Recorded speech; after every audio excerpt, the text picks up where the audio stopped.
I try to get out of the deal.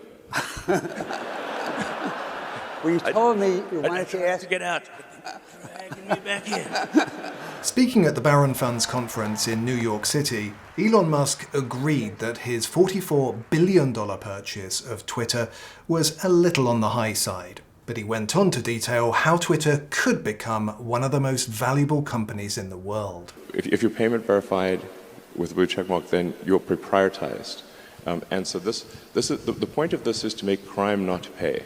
So far, there's been a lot of negative reaction to Mr. Musk's blue tick, which puts verified users at the top of search, replies, and mentions. In time, the platform will also vastly improve video and podcast capabilities and finally allow content creators to monetize their own content. It's going to be transformative. But the bigger goal is to put troublemakers out of business. Right now, to create a bot on Twitter costs less than a penny.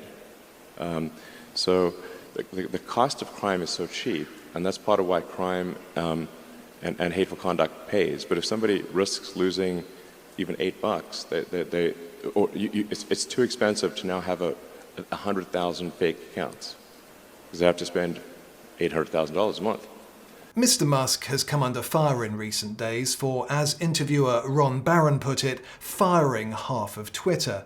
But the reality is, according to Mr. Musk, Twitter was having pretty serious revenue and cost challenges before the acquisition talks even started.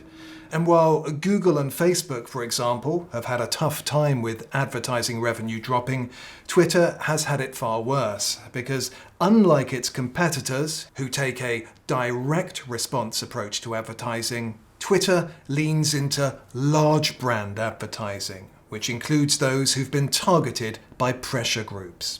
This is despite us doing everything possible to appease them and to make it clear that moderation rules and hateful conduct rules have not changed. And we're continuing to enforce them. But nonetheless, the activist groups have been successful in causing a massive drop in Twitter advertising revenue. Mr. Musk doesn't think they should get away with it. I think this is, frankly, an attack on the First Amendment. If activist groups can pressure advertisers upon which Twitter is fundamentally dependent to, suppress free speech, then that doesn't seem right.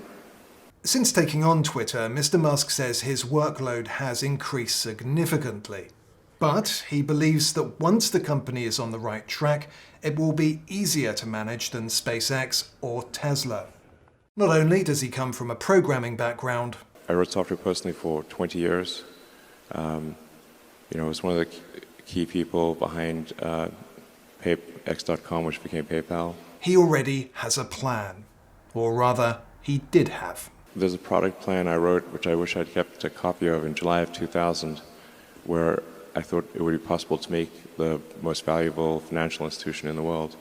And we're going to execute that plan from 22 years ago, which amazingly no one has done. That's part of why I think Twitter will be ultimately extremely valuable, because I'm going to execute the X.com game plan from 22 years ago.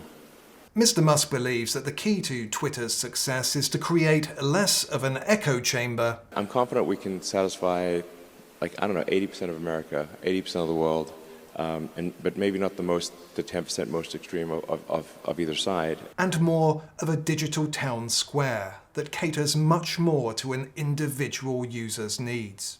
Some people might say, okay, I want if this was a radio station, I want the easy listening, smooth jazz station. Okay, cool. But that's good.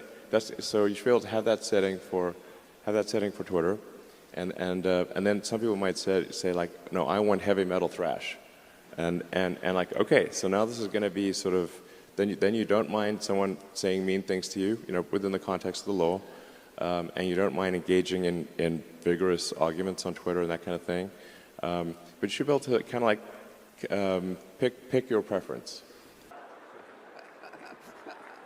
All right, thank you, everyone. Thank you very much, Elon.